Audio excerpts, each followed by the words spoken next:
Que o teu nome seja glorificado, que o teu nome seja exaltado. Usa a minha vida e fala conosco, é o que te peço em nome de Jesus. Tome o teu assento e diga para a pessoa que está perto de você: todos o abandonaram, mas você não vai abandoná-lo. Aleluia! Todos abandonaram o Senhor Jesus, mas eu não quero abandonar o meu mestre. Eu não quero abandonar o meu Jesus. Esse texto é um texto que fala dos discípulos de Jesus. Esse texto, ele começa nos últimos momentos de Jesus com os seus discípulos. E logo quando ele é preso, os guardas o levam. A Bíblia diz, então, que todos aqueles discípulos o abandonaram. E você pergunta para mim: pastor, o que isto tem a ver com o dia de Pentecostes? Para entendermos o que ganhamos neste dia de Pentecostes, nós precisamos entender o que perdemos antes. O que os discípulos haviam perdido e por que eles haviam abandonado Jesus. O que perderam os discípulos? Quando levaram Jesus, os discípulos perderam a comunhão com Jesus.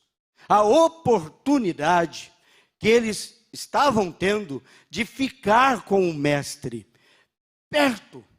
Quem fugiu? Quem abandonou? Foram aqueles 12 escolhidos a dedo por ele.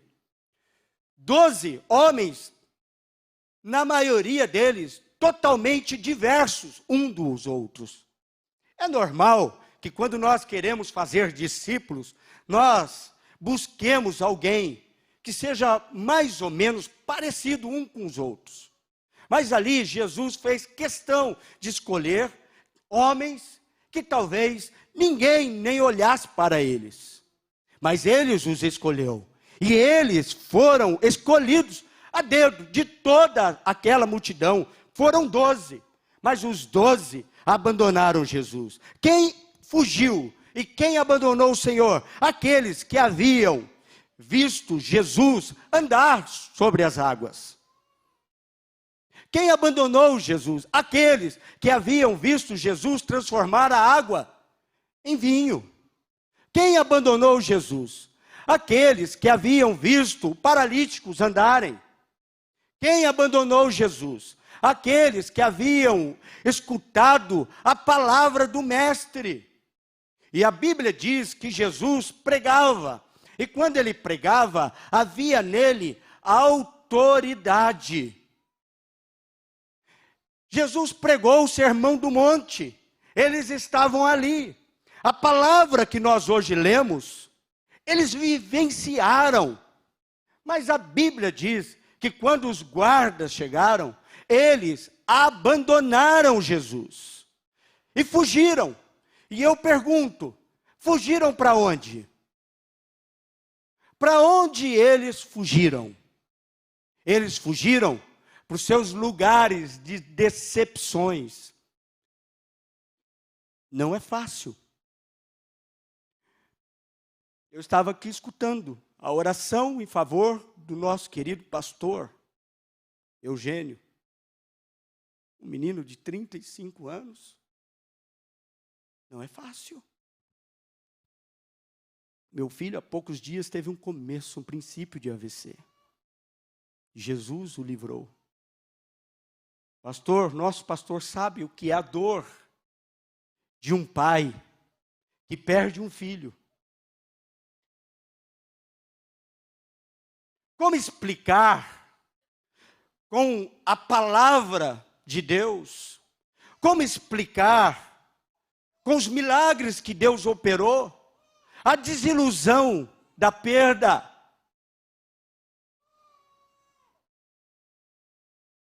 Os discípulos abandonaram Jesus. Mas não é racional que às vezes nos encontramos sós? Não é racional que quando às vezes criamos toda aquela expectativa no Mestre e algo não acontece, nós saiamos? Eu entendo uma coisa, meu querido e minha querida irmã. Todos abandonaram porque haviam perdido a oportunidade da comunhão com Ele. E Jesus entregou sua vida.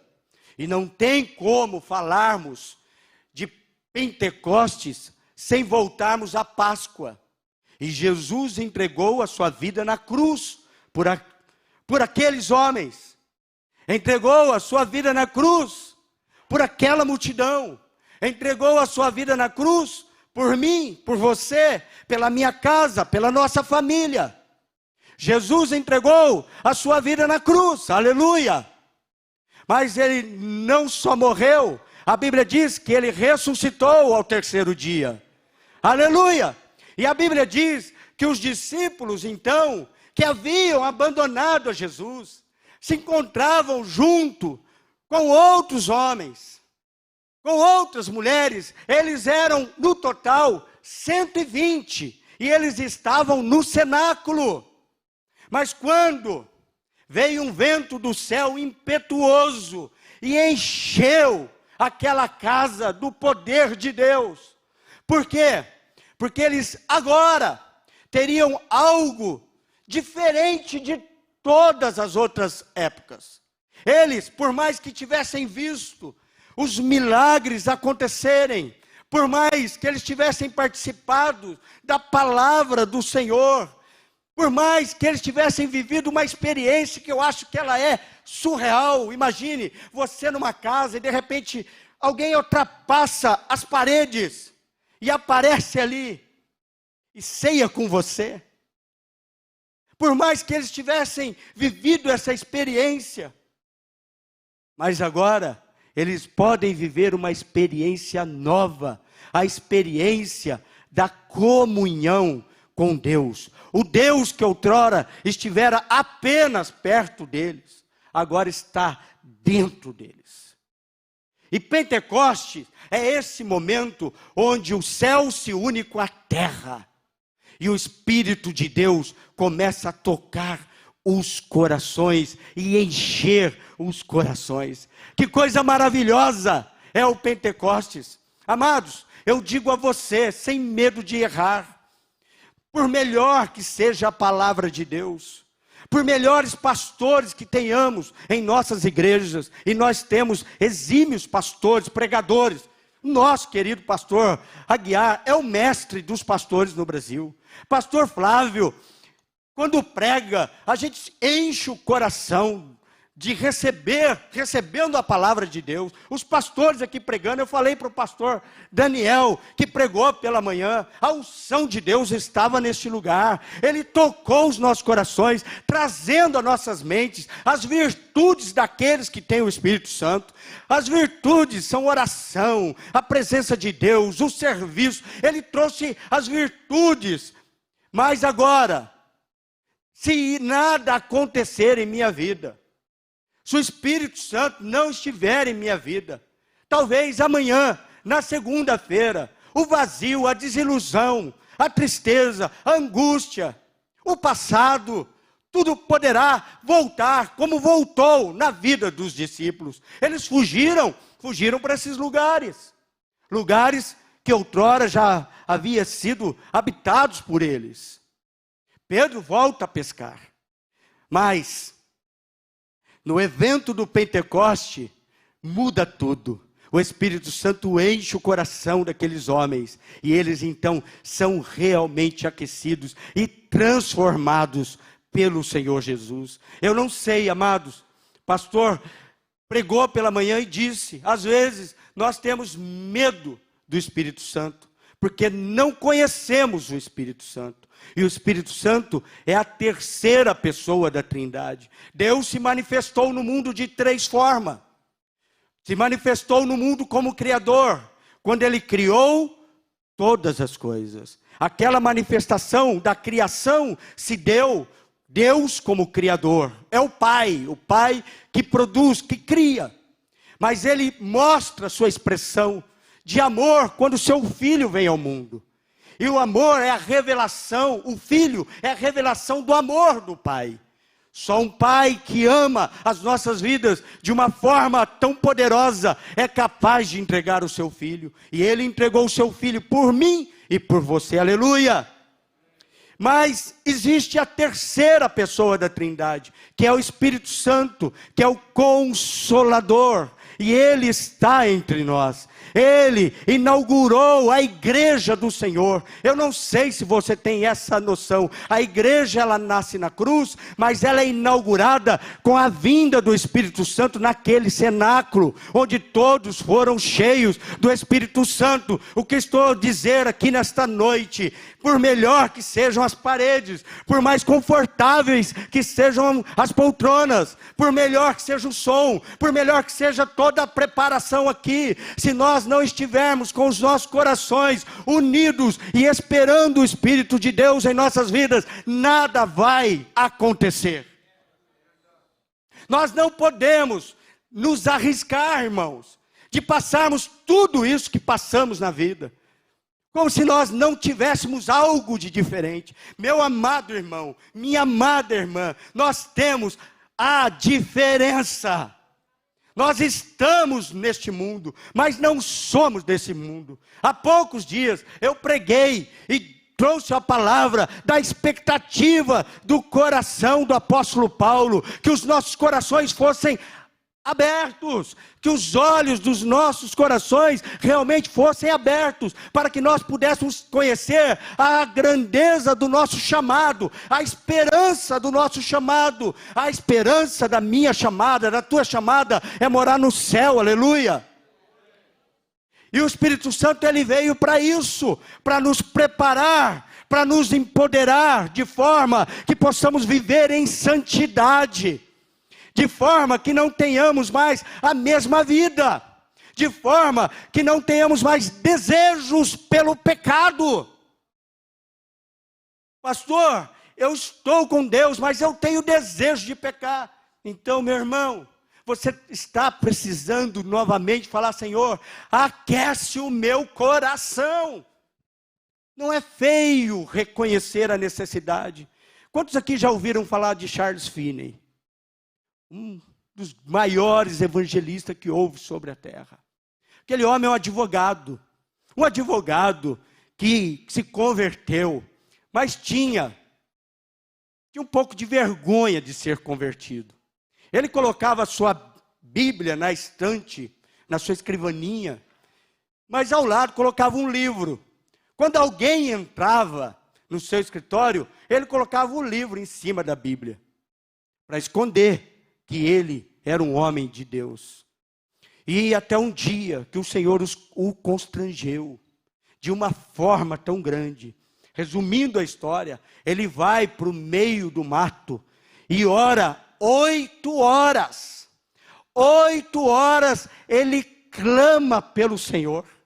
8 horas ele busca o Senhor. E no começo não foi fácil, porque havia uma guerra espiritual na sua mente. Mas chega um momento que ele começa a bradar e dizer: Senhor, toma minha vida, enche o meu coração, e não importa o que aconteça, eu não quero mais viver da mesma forma, eu quero ser transformado pelo Senhor. E a Bíblia e a história diz que ele é cheio do Espírito Santo e ganha multidões para o Senhor. Que coisa maravilhosa!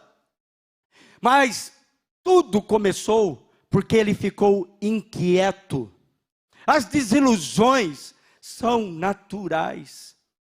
E eu digo para você, eu tenho uma esperança apenas, porque eu nunca perdi um filho. Mas minha única esperança é que o Espírito Santo, o Consolador, ele possa consolar o coração do pastor Eugênio, da sua esposa, dos seus familiares. Porque só o Espírito Santo pode entrar nesse lugar.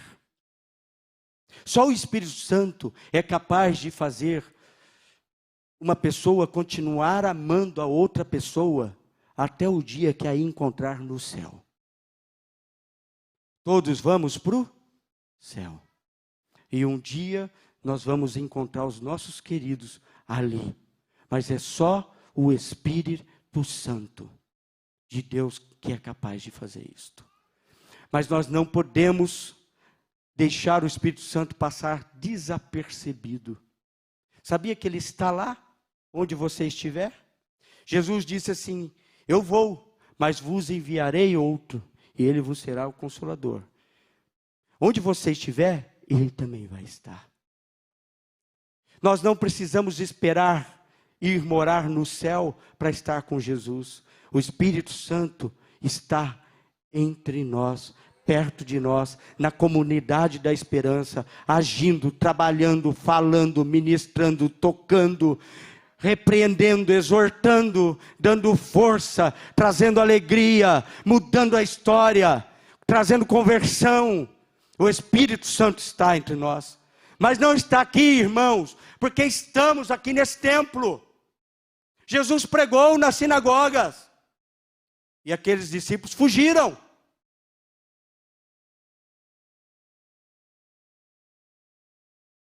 Irmão, ninguém prega como Jesus pregou. A autoridade na boca de Jesus é incomparável. Mas eles fugiram. Mas nós só temos uma forma de não fugir mais, porque os discípulos não fugiram mais. É que o Espírito Santo nos encontre, buscando a presença dele em alegria. Eram 120, quando o Espírito Santo desceu. E esse número não é um número qualquer, porque na religião daquela época, uma sinagoga só poderia ser iniciada se estivesse o número de 120. 119 não era suficiente para que a sinagoga ela fosse reconhecida como lugar de oração. Mas o Espírito Santo, quando encontra o número de 120, ele desce naquele lugar. Pastor, o que o senhor está a dizer com isto? Eu estou a dizer que não existe presença do Espírito Santo sem a igreja. Vou repetir. Não existe presença do Espírito Santo sem igreja. Sem igreja, não tem Espírito Santo. Ah, eu tenho o Espírito Santo, por isso eu nem preciso ir na igreja. Não, sem igreja não há Espírito Santo. O Espírito Santo, ele habita no meio do povo dele. Amém? E ele está aqui nessa noite. Nós vamos participar da mesa do Senhor. Nós vamos encher os nossos corações da alegria do Senhor. Porque o Senhor é bom e o Senhor tem cuidado de nós. Jesus, ele está entre nós, na pessoa do Espírito Santo de Deus. Amém? Vamos nos colocar em pé.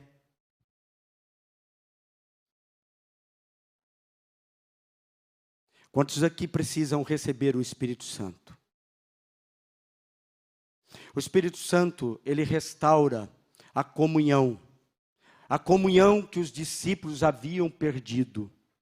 A comunhão que os discípulos haviam perdido é restaurada quando o Espírito Santo desce. Os discípulos haviam perdido a comunhão. O Espírito Santo desce e restaura a comunhão entre eles. O Espírito Santo precisa restaurar a comunhão. A mesma comunhão que foi perdida pelo homem no Éden. Quando o homem decidiu não andar mais na presença do Senhor. A mesma comunhão. A mesma comunhão que eu e você precisamos alcançar. Não dá mais para sairmos daqui e não sentirmos os nossos corações aquecidos amanhã. Nós precisamos da presença dEle. Nós precisamos falar com Ele. Ele restaura a comunhão com Deus. Ele restaura a comunhão com o Pai. Os discípulos já não mais se sentiam sós, porque Ele encheu os seus corações. E eles saíram dali pregando a palavra. Ele restaura o homem. E eles saem cheios do poder de Deus. Agora, poder para quê? Para entender a palavra que eles escutavam. Sem o Espírito Santo, nós não vamos entender o que é pregado. Sem o Espírito Santo, nós não vamos entender o que a palavra de Deus diz na Bíblia. Sem o Espírito Santo, nós não vamos entender a coragem, e muitas vezes nem mesmo a coragem vamos ter. Sem Espírito Santo, nós não vamos ter poder para entregar a Ele o que Ele nos pede. Tanta coisa Ele nos pede, tanta coisa seria melhor para nós se nós já tivéssemos entregue no altar dEle. Tantas desilusões, tantas angústias, tantos medos, tanta pequenez. Todos nós temos coisas a entregar, mas nós vamos entregar se tivermos o poder do Espírito Santo, porque o Espírito Santo tem poder para nos convencer do pecado. O Espírito Santo tem poder para nos fazer perdoar. Pastor, eu não consigo perdoar. Tem coisa que não dá, irmão, como não dá para entender a perda de um filho, e só vai acontecer se o Espírito Santo fizer algo diferente. Tem coisa que não dá para fazer se não for mesmo com a presença do Espírito Santo. Perdoar, esperar, ser longânimo, paciente. Por que eles receberam, amados? Eles receberam porque queriam receber. Porque Finney recebeu, porque quis receber. Porque John Wesley também da mesma forma foi buscar os moravianos, foi orar com eles porque queria receber, até o dia que ele encontrou o seu coração aquecido, porque ele queria receber. Nós estamos hoje aqui numa congregação e temos mais de 120, aleluia. E se tivesse 2 ou 3, Deus já inaugurou a igreja, aí já está valendo, aleluia. A presença dele é real, mas nós precisamos querer recebê-lo. Agora nós precisamos não só recebê-lo, nós precisamos não entristecê-lo, porque ele é uma pessoa que tem ciúmes de nós, e que acompanha o nosso levantar, e acompanha o nosso dia, e acompanha o nosso deitar. Mas não fique com medo do Espírito Santo, porque ele é doce, ele é manso, ele é suave, ele é bendito, ele é perdoador, ele é gracioso, ele é bondoso. Eles fugiram. E eu pergunto: quem fugirá aqui da comunidade da esperança? Eu não vou fugir. Quantos não vão fugir? Declare. Eu não vou fugir. Agora, quantos precisam do Espírito Santo em sua vida?